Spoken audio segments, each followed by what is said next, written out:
crazed people are about the World Cup. There's a bunch of people in Bosnia, and apparently something good happened for Bosnia. They're playing right now, and the people watching it were very happy about a development just a short time ago in their game. So this is the kind of thing. Everywhere in the world, including the United States, by the way, people give the U.S. a bad rap, saying, oh, we're not into soccer. A lot of people. We have 300 million plus people in this country. There's a lot of people very into soccer, and they will be tonight when the U.S. men's national team plays. But I don't know if we'll be doing it like they do it in Bosnia. They score one, and then in a group stage match, and they've got the fireworks going off in the background. That's right. Imagine they won the thing, what they would do. Imagine the Knicks won the finals, what we would do. It might look like this in New York. I don't know. This is crazy. Group stage World Cup.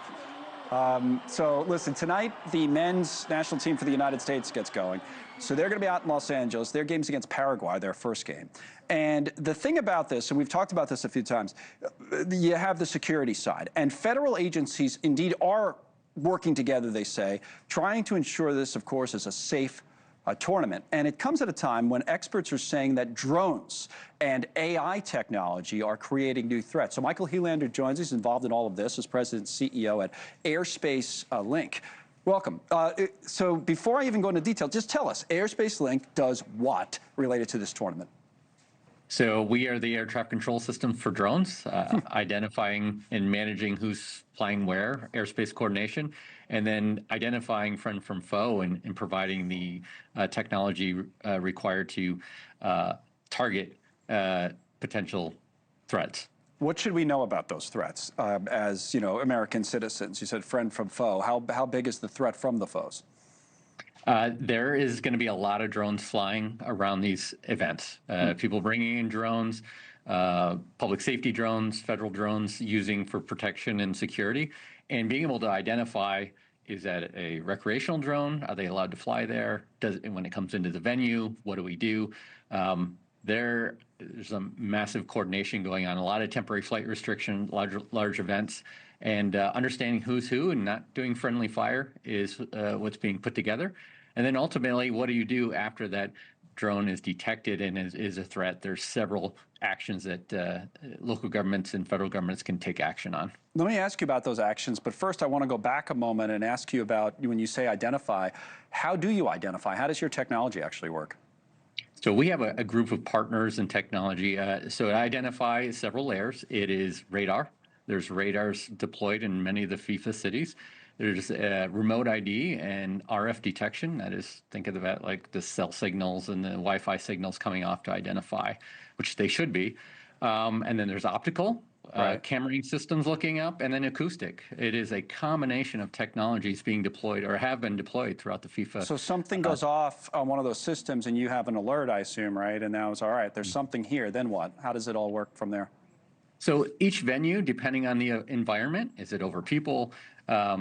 What products do they have available? But there is there's jamming, really just a cell signal or wireless jamming that takes over. Think about like wiretapping and having it move and go land somewhere.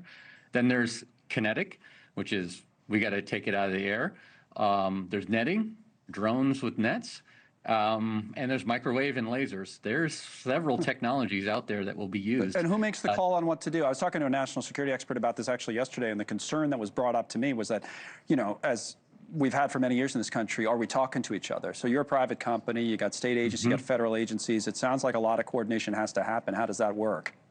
Yeah, for an example, it would be Kansas City. They have 15, maybe 15 agencies, and those are multiple cities, fire department, police, federal government, FIFA security, all working together in the same system so that they know who's who in order to pull that trigger. Now, there's a couple people at the public safety, state and local government have been deputized by the federal government to help. But ultimately, the federal government tends to pull the trigger on taking that drone out of the airspace. I'm going to assume you would say, if I asked you, are we ready for this, you would say yes. But I'd be more curious as to the why. Like, what makes you, if you are confident that we're ready, think that we're ready and that people should, feel safe going to these big events?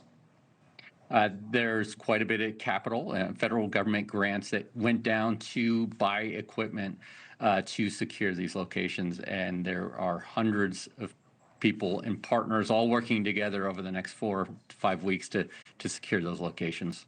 Thank you for watching. Subscribe below and download our NewsNation app right now on your phone, and you will get fact-based, unbiased news for all Americans.